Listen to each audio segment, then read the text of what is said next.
All right, we're here with Samarah. How you doing? I'm good. Nice to see you today. You too. I just met Samarah at the McDonald's here. So Samarah, can you tell us your current situation? How do you survive out here on a day-to-day basis, and what kind of drugs do you use?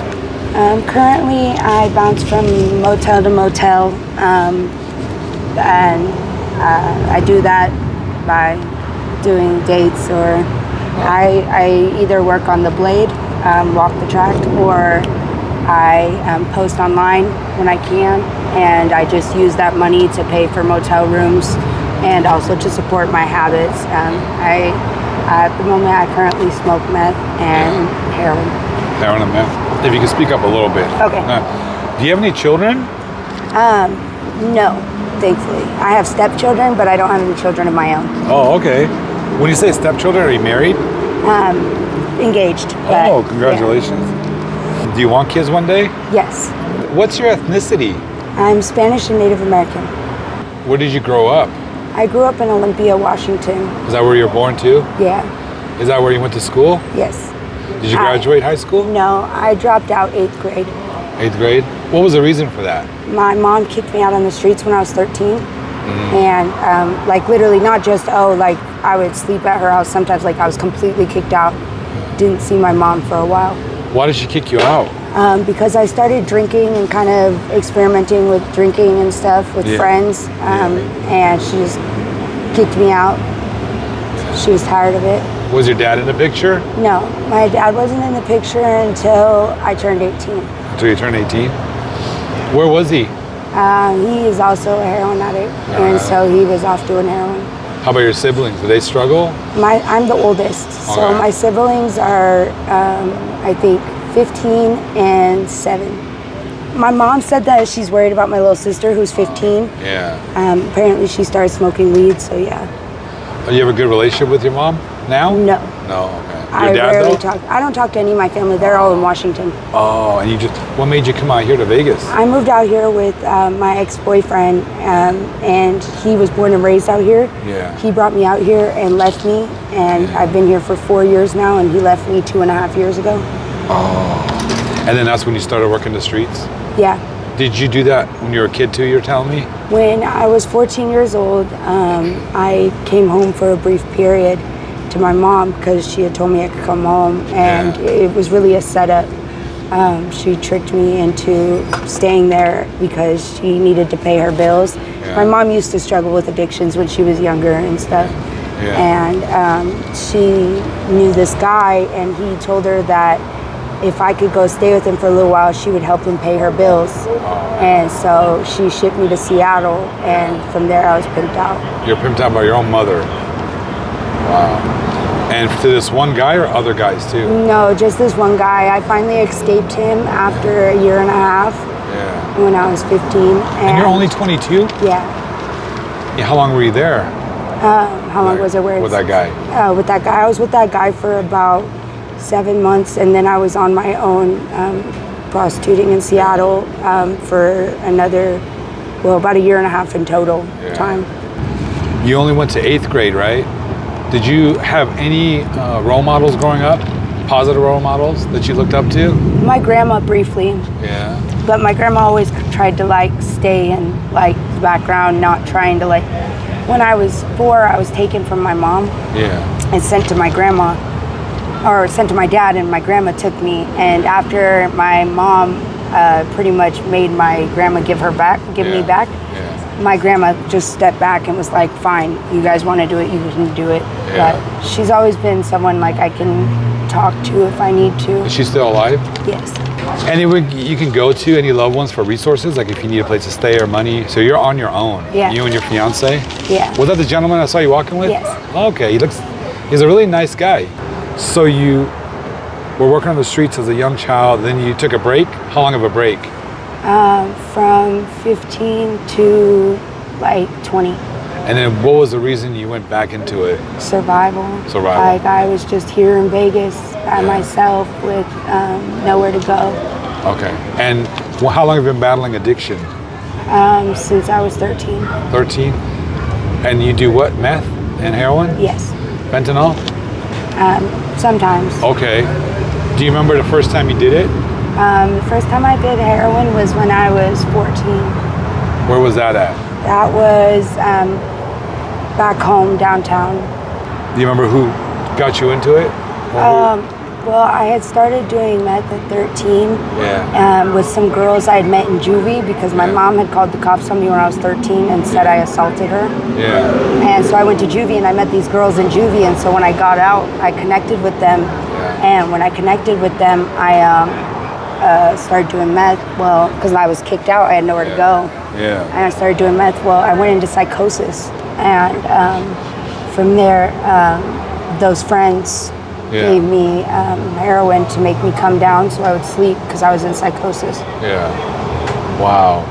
What percentage of money you make goes to drugs, do you think? Instead of just buying like in bulk, I have a bad habit of buying like every time I make money. So I probably spend like, I would say 25% of the money I make goes to drugs. Do you save some money too for future? I try to, but then I fall behind, you know what I mean? Yeah. And it becomes hard, like, to keep up. How does your fiance feel about you working on the streets? It's not ideal, you know what I mean? It's not something he necessarily would want me to do, but I am just very, like, independent since I've been on my own for so long that it's hard for me to just live off somebody. And like he works and he has kids, you know what I mean? And like I even try saving up money to send to his kids, you know what I mean? He works too? Yeah. Okay, that's good. This is a source of tension between you guys? Yeah, I would say yeah. Yeah. How long you been together? For about a little over a year. Okay. And when do you guys plan to get married? We don't have an exact date yet. We're working on saving up money. Okay, so your highest level of education is 8th grade, right? Did you ever get your GED or? Yes. You did get a GED. You didn't tell me that. I don't know why I didn't think of that. I got that in It was very important. I got sent to I got sent up for a year. Yeah. Like the level higher than juvie. And I got it there. Congratulations. Thank you. I forgot about You're very that. pretty. You have a great personality. Thank you. You speak very well. You can get a job anywhere. Unfortunately, it's very hard for me to get my ID and personal documentation. Do you have a record? I don't have any felonies, but I do have a couple misdemeanors. Yeah. I could totally see you working in one of these casinos or an office or manager somewhere. Thank you. What's your aspirations? What do you want to do in 2 years in a perfect world? In a perfect world, I would want to be back in college. I would want to go to college and just be taking care of our babies. You know, like you're so young. Those babies are like the world to me. You're so young. Were you in foster care for a little while? When I was 4.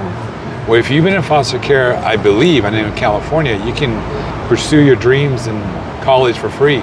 Did you know that? Mm-mm. If you've ever stepped foot in foster care, college should be free. Oh. Yeah.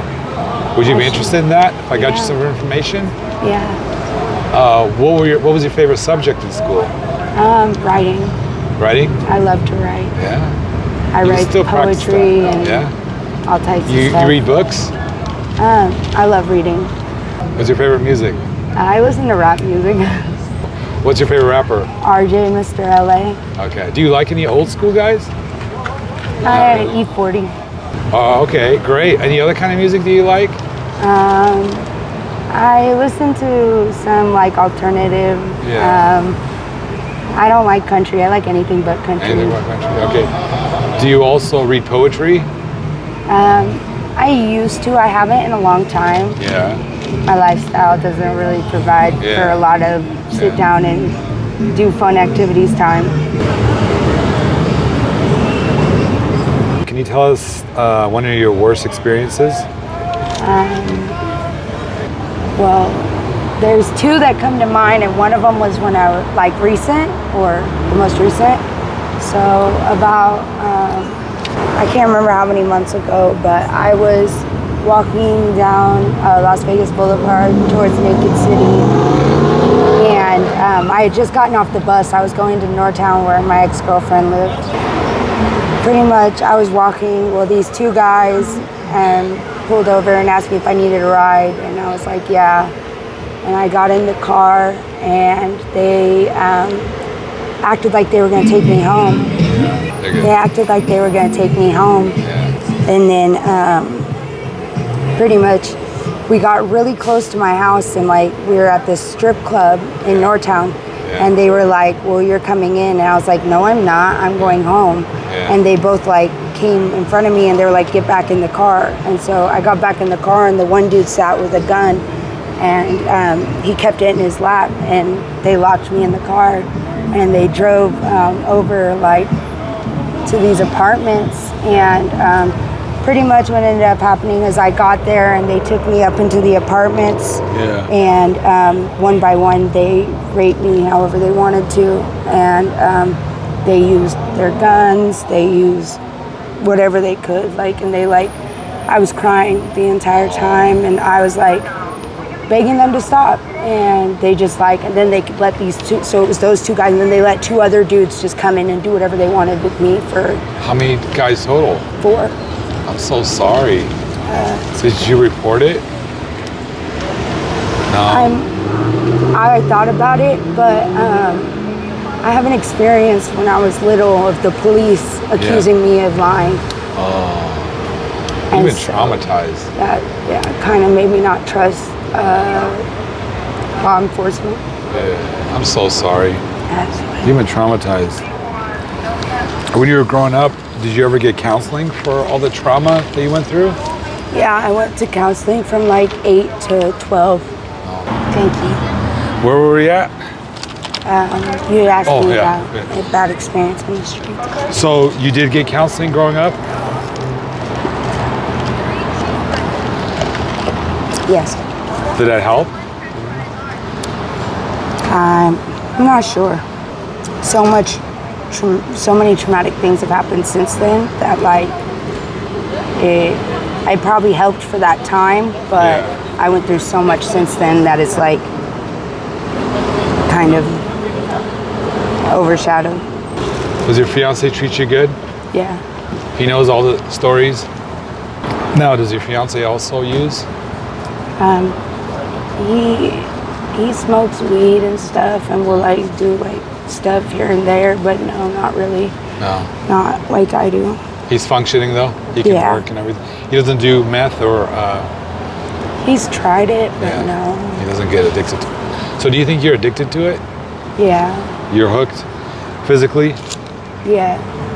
What are some of the withdrawals you go through when you're not around heroin? Or say if you go to jail or something, what do you feel? I've been on opiates for almost 10 years. And so when I withdraw, like it literally, like it's bad. Like I can't, like when I'm in jail and everything, it's it's excruciating. Like I don't even know how to explain it. Like you have you're cold, but you're sweating and like it's hard to breathe, but like you don't want to walk or move, and like your head feels like it's 1,000 pounds, and like you're nauseous and have diarrhea. And so we discussed the worst experiences you ever had. Any positive? That was just the most recent one. Yeah, and you had worse than that, huh? When I was 14. What does this taught you about men? What does all this taught you about men? 9 times out of 10, they all want one thing. Yeah. And what percentage of your clients do you think are married with kids and families? I would say probably like 70. 70%? It's a high percentage, that's for sure. You didn't want me to tell the story about the one that was worse than the most recent? You can. Whenever you're ready, go ahead. So when I was 14 years old, when I finally escaped my pimp, I was alone on the streets in Seattle, you know what I mean? And the only thing I knew how to survive with was prostitution.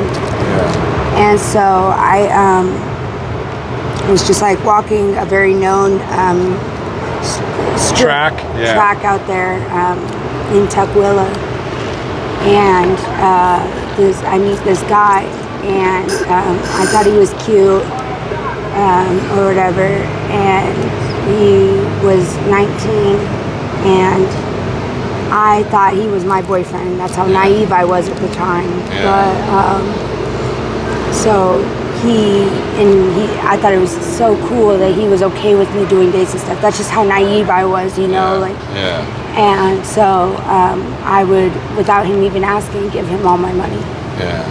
And so one night he tells me that he has a date for me.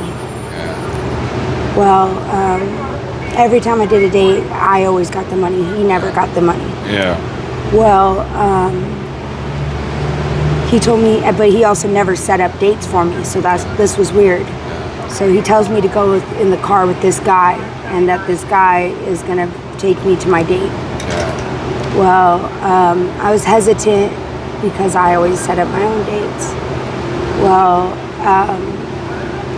he was like, "Don't worry, you're safe. You can trust him." So I go with this guy, and he takes me to this house. And when I get to this house, there's nothing but men. There was no women. There was probably 4 dudes. And I go in, and pretty much, like, I don't know what they gave me, but they gave me some kind of drug that made it to where I was fully conscious, but I felt like I couldn't move. And this first guy, like, brings me into the room, like, we're in this room, and this guy, like starts, like, ripping my clothes off of me, and I'm, like, crying, and he just keeps telling me to shut the fuck up. Well, then he, like, calls his friends in there, and, like, his friends come in and, like, just start saying the most hurtful things, like, get that bitch to shut up, and, like, the guy, like, put his hand over my mouth, and, like, they literally, like, held me down while one by one they raped me, you know what I mean? And, oh my God. Afterwards, the dude who brought me there, well, no, one of the other dudes is like, "Dude, this girl looks like she's not more than like 15," and I was 14 at the time, and he was like, "If my parole officer comes, we're all going to prison." And he said, "I'm not going back to prison." He told the dude that brought me, he said, "You need to get this little bitch out of here." So the dude drops me off, not even at my room, but just near the motel. So I end up having to walk back the rest of the way. I get to my motel room, and I'm knocking on the door for so long. And finally my quote unquote boyfriend, he opens the door, and, like, he instantly, as soon as I get in there, he just smacks the fuck out of me, and he's like, "Where the fuck have you been? What the fuck have you been doing?" He's like, "Give me all your money." And I was like, "What do you mean? Like, you told me to go with him, that everything was already set up." He told me that they already paid you.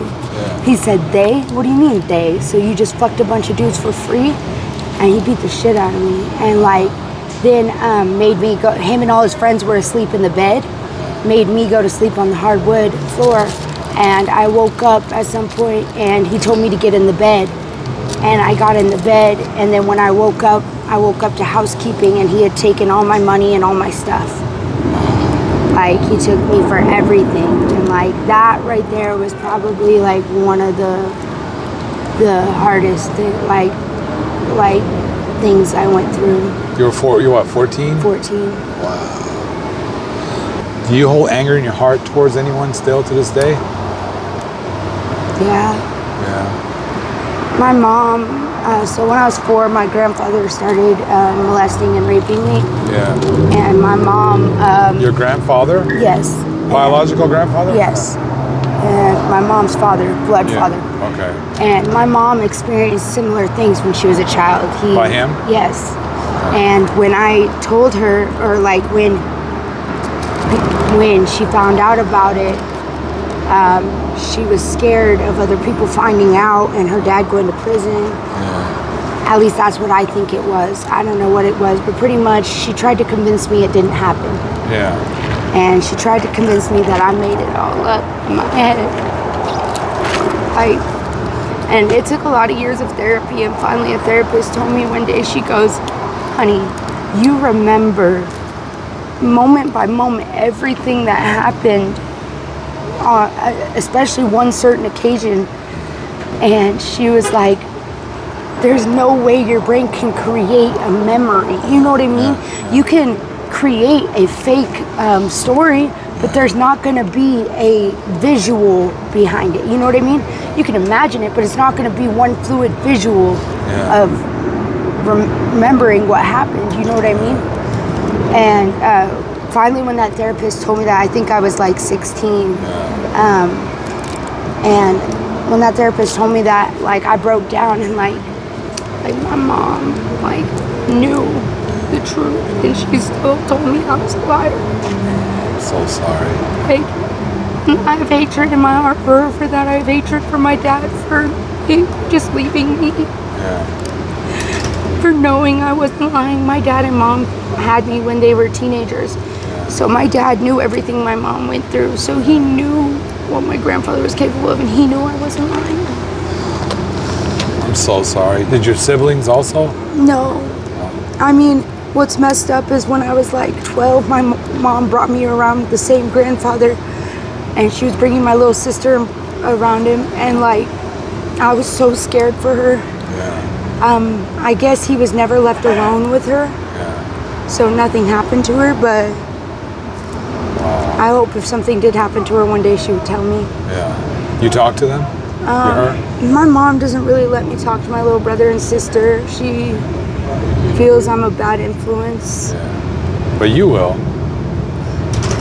I try to, but like my sister isn't allowed to just call me. Yeah. She's 15 right now? Yeah. I hope someday in the near future that she'll just hit me up out of the blue.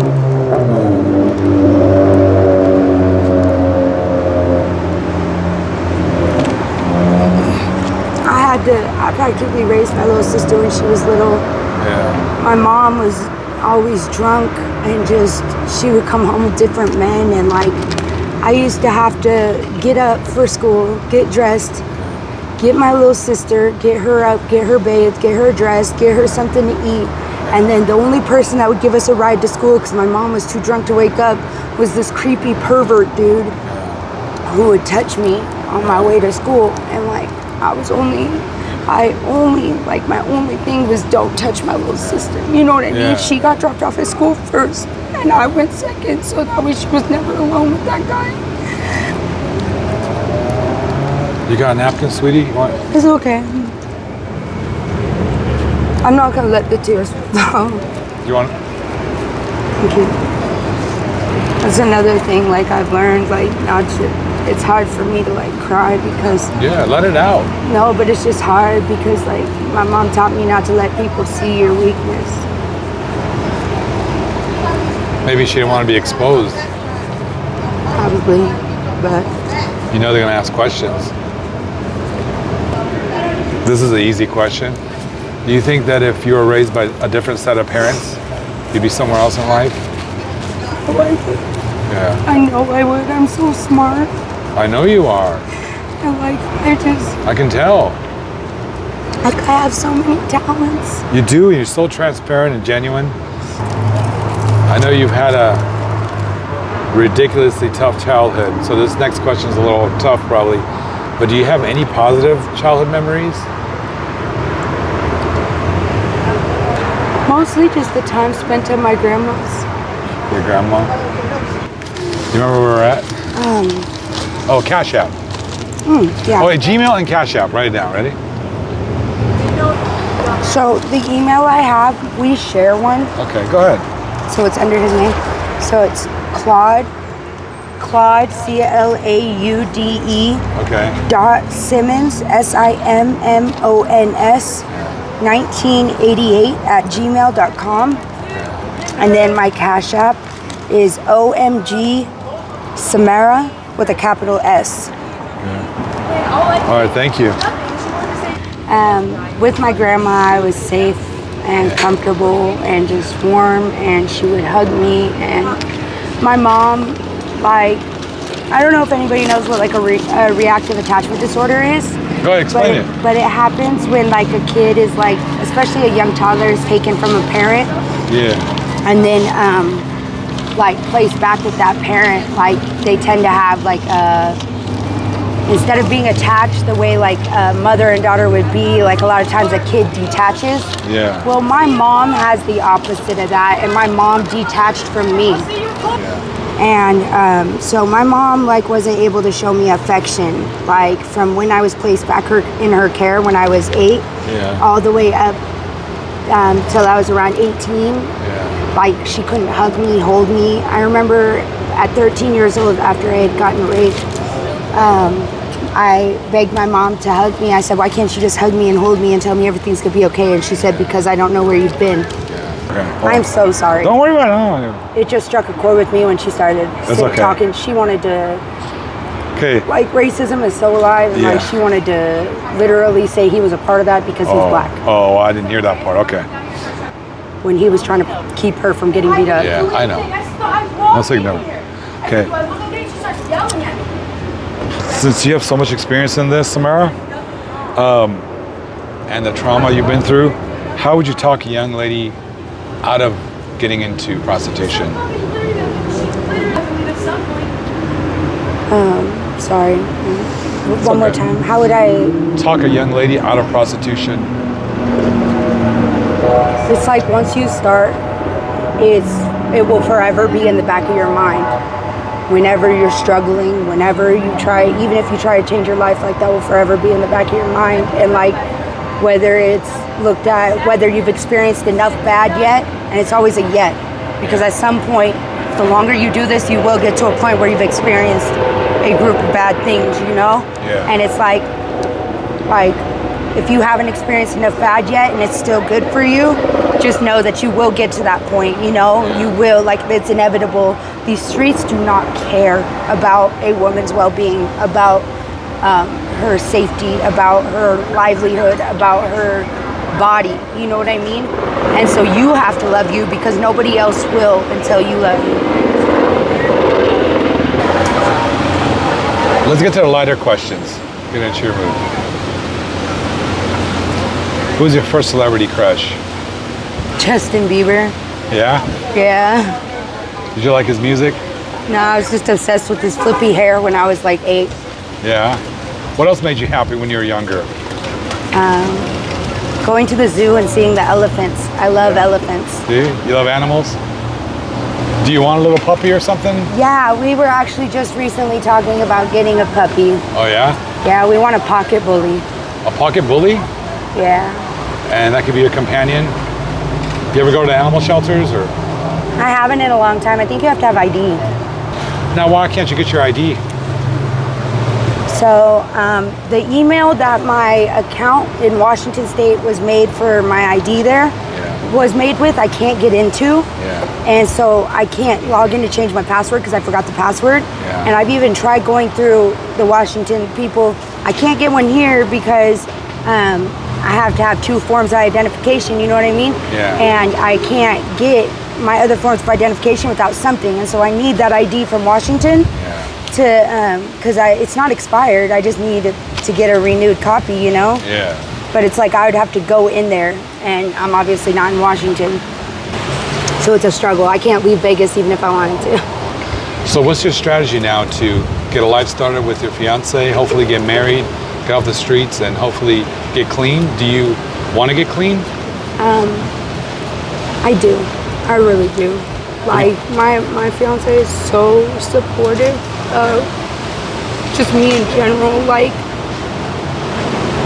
I get withdrawals from my addiction, you know, and he doesn't do, and he's never done anything like that you get a withdrawal from, you know. Yeah. And like for someone that doesn't know firsthand what it's like, he's so understanding and just so like supportive, and like he hates it. He hates seeing me on it, and he hates seeing me sick, you know. Yeah. And it's like, I know that like if I got clean, that would mean the world to him. You can do it. Have you been to rehab before? I've been to rehab 6 times. 6 times. Inpatient or outpatient? Inpatient. What was the longest time you remained sober? I went to rehab for 6 to 9 months. I was in there about 7 months Yeah. when I was 16, and I stayed clean for a total of 11 months, including the time I was in there. Okay. But other than that, and so I was only clean for about 5 months when I got out. Okay. What triggered you to use again? My mom kicking me out again. Okay. You ever try NA? Did you get a sponsor? All of the rehab programs I've been to, or most of them, were 12-step like programs that focused on the 12 steps of like Alcoholics Anonymous or NA. And so, like, I had to memorize the 12 steps to graduate one of my treatment centers. Okay. And so I just like, I feel like it's gotten to the point where it's been a part of my life for those years that I should have been learning how to be an adult, like a typical functioning adult. That it's like, I don't want to say it's all I know, but it feels like it's all I know. You know what I mean? Yeah. I'm just as addicted to the lifestyle as I am the drugs. Yeah, you could just walk into those doors and they're very loving. Get a sponsor. Maybe I would love to. Maybe your fiance can go with you, or He would. support you in going. I'm not sure if they'll let him in, but I'm in AA. This helped me a lot. 8 years sober. I was in a very bad place. Well, that's it for today. This was a great interview. You've been through a lot, and I wish the best for you. Okay? And like one thing I want to say is like, Say whatever you want. If you have any questions for me, ask away. I don't necessarily have any questions, but I just did want to say one thing, and like to people out there, like, it's as much as like, because you know there's people out there that just look at drug addicts and stuff as like, oh well, why don't they just fix their situation? And it's like, life is so hard without support, you know what I mean? And so it's like when I've been on my own since I was 13, like I never really had that support, and like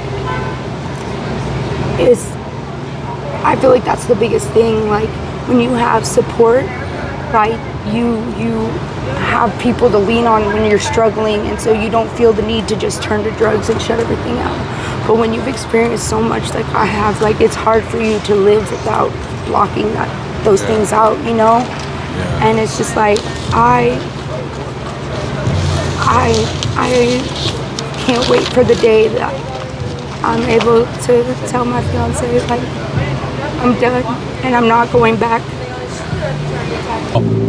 You're going to be a great mother. I already know that. And a great stepmother. That's what I came at. I love kids more than anything. You're going to be a great mother when you get clean. And I'll be praying for you. You're going to touch a lot of people. Do you have anything else to say? You have any questions? All right, God bless you, okay? Thank you.